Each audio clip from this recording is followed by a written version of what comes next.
a pergunta é, Eugênio Leal, esse Flamengo é o time que vai brigar de perto com o Palmeiras e a gente pode pensar que vai ser de perto? Porque agora está longe. Como eu falei aqui no início do programa, acho que o jogo de semana que vem vai dizer isso pra gente. Se ele conseguir vencer o Palmeiras no Allianz, eu acho que ele tem condições de brigar. Porque tem jogado muito bem, seja com os titulares, seja com os reservas. Mesmo que os times tenham características diferentes. Mas enfrentou um Atlético Paranaense que jogou com o time reserva. Mas ele vem jogando com o time reserva e ele está no G5 do campeonato. Então não é nada de diferente. Outros times perderam para o time reserva do Atlético Paranaense e o Flamengo conseguiu vencer. Então, imagino que sim. Lá no início do ano, todo mundo apontou os 3 maiores times do Brasil, já desde o ano passado. Palmeiras, Flamengo e Atlético Mineiro.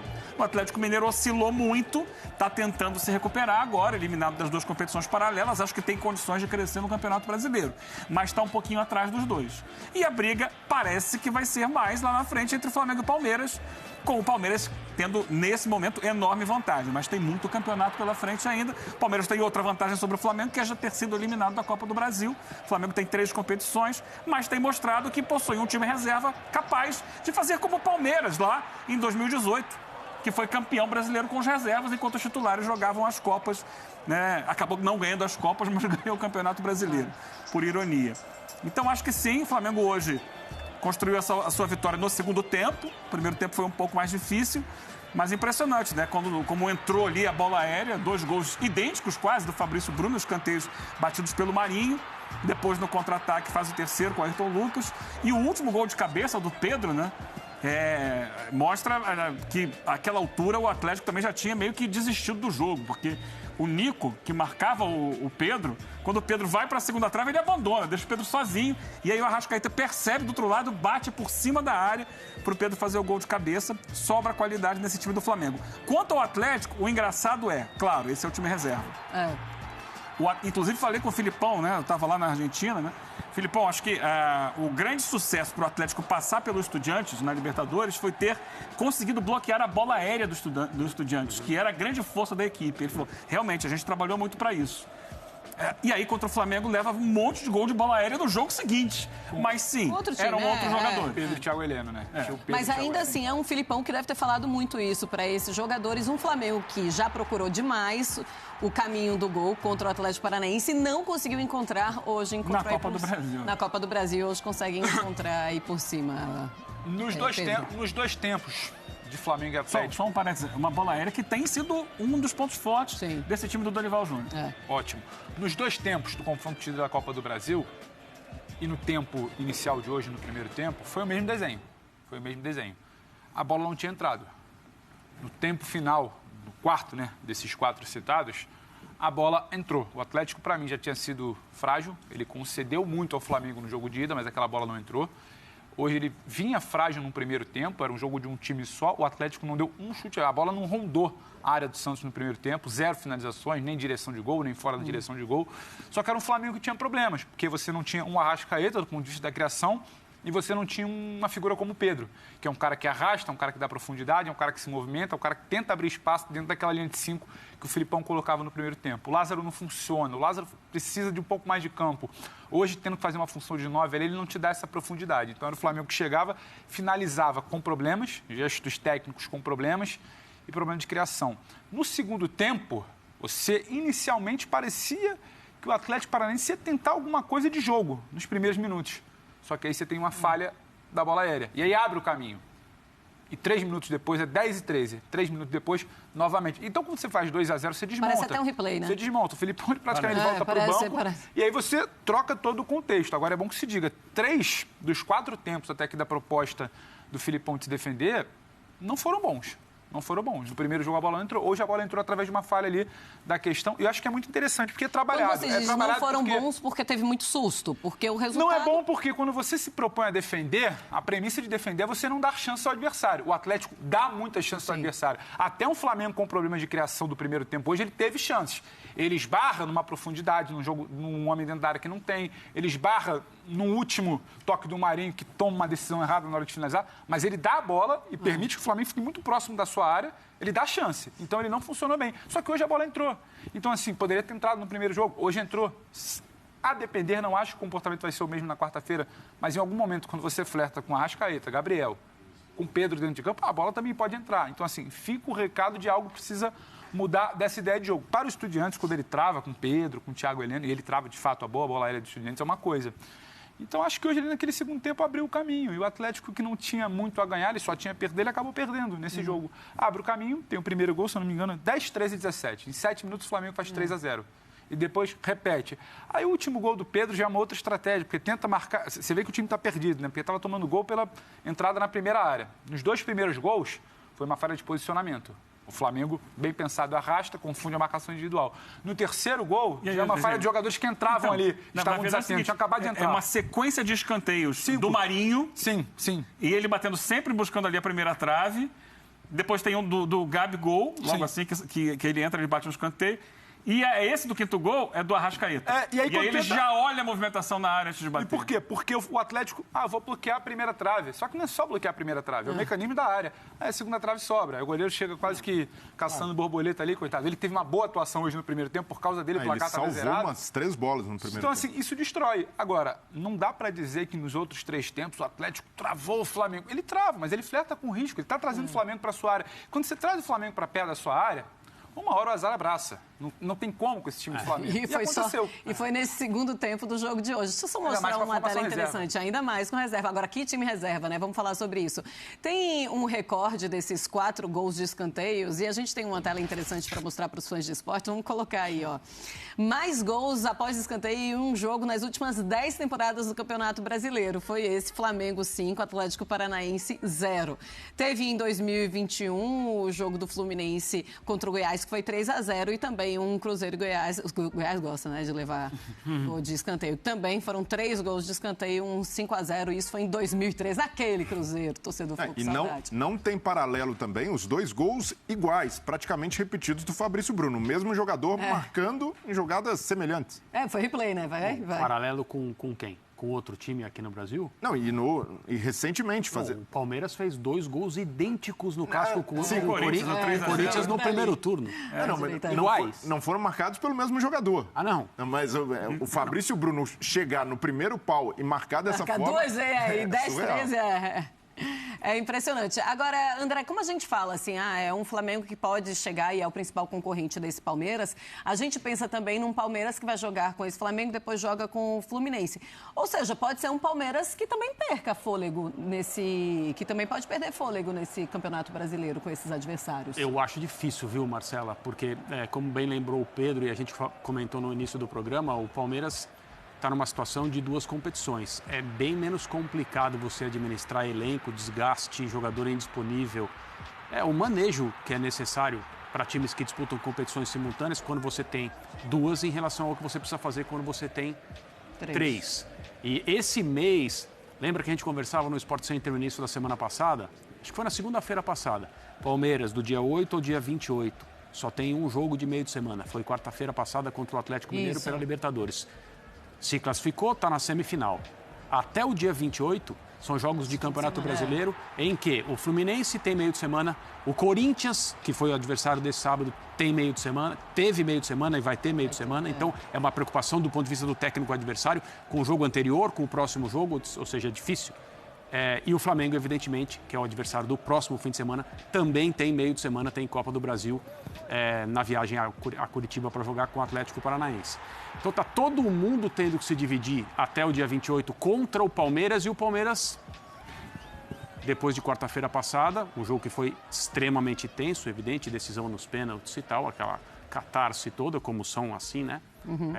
As decisões em mata-mata que chegam a séries de pênaltis. Mas o Palmeiras administra a alegria, a felicidade, é um outro tipo de cansaço quando você vence. E não tem mais jogo no meio de semana até o final do mês.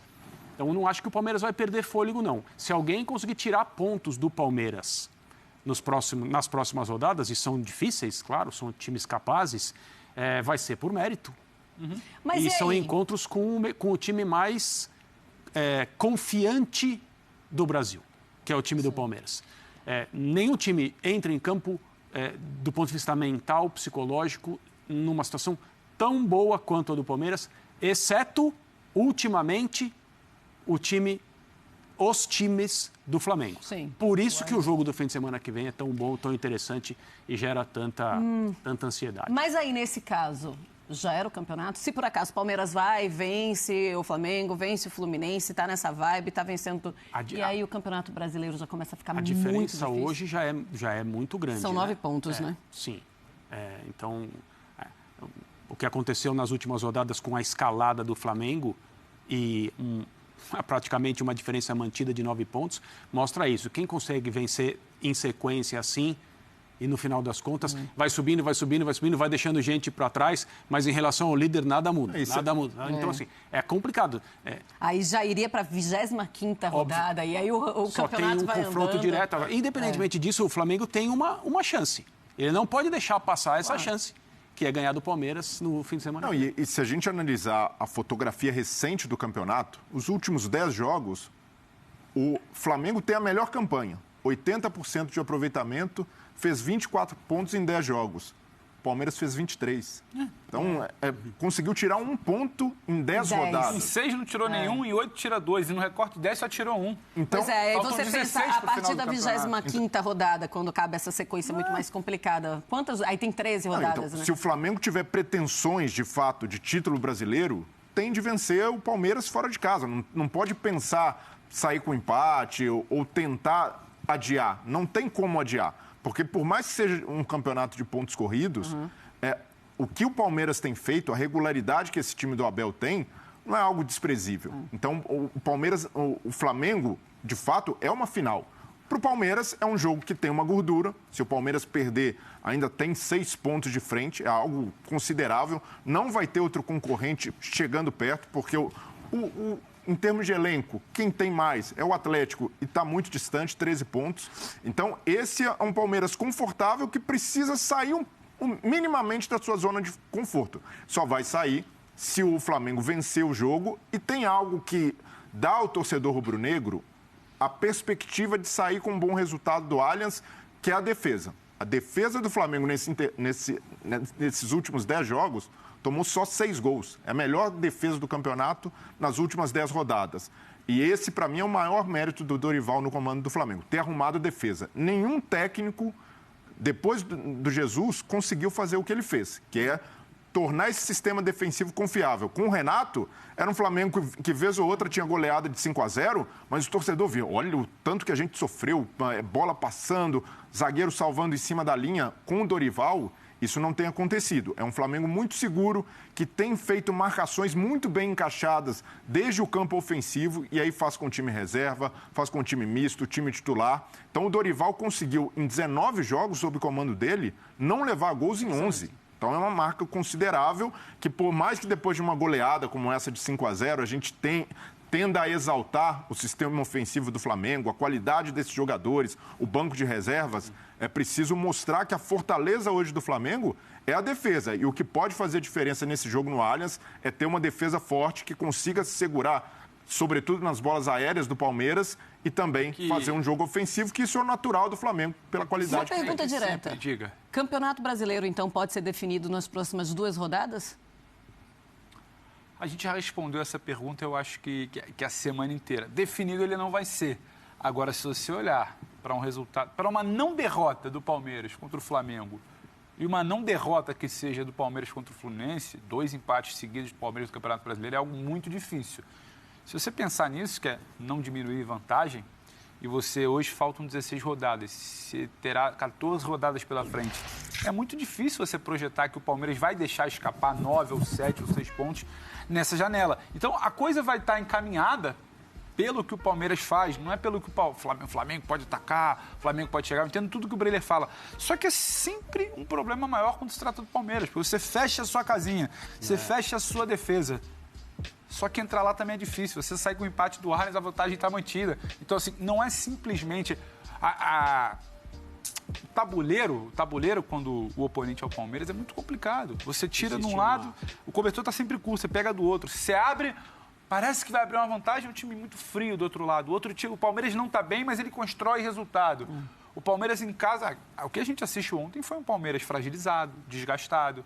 Um Palmeiras que, em certos momentos do jogo, parecia estar dosando a sua energia e estava só à espera do bote ideal, porque parecia que em algum momento aquele Corinthians, sabe, com um volume que não tinha anteriormente, ia dar o espaço e deu espaço. Então, assim, o cobertor está sempre curto para esse confronto contra o Palmeiras. Aí eu acho que sim, a coisa vai estar encaminhada. E encaminhada só serve para a gente se trair, né? No final do campeonato, caso haja uma reviravolta. Mas você a coisa será cobrado, né? Você está no seu papel de perguntar. A coisa vai estar encaminhada porque tem esse cobertor curto. O Palmeiras nunca é um time totalmente exposto. Mal comparando, é aquela história do acidente de avião, que precisa acontecer uma cadeia muito grande de erros para que dê uma tragédia. Precisa ocorrer uma cadeia muito grande de erros para que o Palmeiras saia dessa briga pelo título. O mental precisa estar fragilizado, o físico precisa estar fragilizado, o jogador que finaliza, o Scarpa, que é o melhor do campeonato até agora, precisa estar numa fase ruim. Quem pode entrar no lugar dele, pode ser o Veiga, pode ser o Roller, precisa estar numa fase ruim também. A defesa precisa começar, sabe, a ter problemas. O fator Allianz Parque é muita coisa que precisa dar problema para a gente tirar desse trilho de um Palmeiras que vende caro não existe, né? Mas um Palmeiras que não permite que essa vantagem seja reduzida. Do ponto de vista da neutralidade... O dado dele é ótimo. 10 jogos tiram um ponto. O campeonato teria se beneficiar, entre aspas, se houvesse perda de pontos, se o Flamengo ganhasse, porque daí o campeonato ganha emoção, disputa e tal. Mas a gente não pode deixar de considerar que uma vitória do Palmeiras é absolutamente normal e se o Palmeiras ganhar, acabou o campeonato. Acabou. Eu gosto assim. Gosto quando direto. Acabou-se, é isso e Deus. É claro, o Rodrigo está falando nenhuma besteira, mas é que a gente sabe o que é o futebol brasileiro. Em 2019 tinha a janela maior. Os dois falaram basicamente a mesma coisa, só que o André foi mais enfático, decisivo. Fica mais bonito, o André te trouxe. Obrigada pela manchete. O André te trouxe aqui, ele vai te dar já. O nosso Gera vai estar ali, André Kfouri, se ganhar. Ele vai te dar um belo de uma tarja ali. Talvez tenha ficado um pouco mais. É isso que a gente quer. E o pessoal nas redes sociais, evidentemente, vai, né? Também gosta, é valorizado. Mas eu tenho certeza que para conversa, o torcedor rubro-negro vai concordar com você. Eu acho que sim. Assim, mas o que eu acho que vai acontecer? Eu também acho. O que a gente pode falar sobre o fim de semana que vem? Seria... Então, nós não temos aqui nenhuma responsabilidade compartilhada com a comissão técnica do Flamengo. A gente não tem que pensar em absolutamente nada que o Dorival e os auxiliares dele precisam pensar na hora de escolher como começar o jogo com o Palmeiras. Mas eu adoraria que o Flamengo escalasse todo mundo no Allianz Parque no fim de semana que vem. E que o jogo fosse o melhor do Flamengo e o melhor do Palmeiras. Sabe por quê? Porque provavelmente essa vai ser a final da Libertadores. E a gente vai poder ver uma prévia disso, numa situação de alto perfil em relação ao que é o Campeonato Brasileiro. Se o Palmeiras ganhar, o campeonato provavelmente acabou. Se o Flamengo ganhar, tem emoção. Se empatar, é muito bom o empate para o Palmeiras. O Palmeiras vence com um empate contra o Flamengo. O que eu acho que vai acontecer, o jogo vai acabar empatado, independentemente das escalações. Meu palpite para o fim de semana que vem é empate, que é um resultado maravilhoso para o Palmeiras, mas não sentencia ainda, porque a diferença se mantém, obviamente. Agora, se o Palmeiras vencer... Eu fico pensando só no time titular, você fala o melhor do Flamengo, aí eu fico pensando no time reserva e fico querendo colocar uns jogadores ali do time reserva no time titular para ficar o melhor, sabe? Mas não, ó. E mistura tudo. O melhor, é por isso que vai ter uma provinha no meio de semana, que o Vidal vai entrar como titular no meio de semana. O Fabrício Bruno no lugar do Davi Luiz.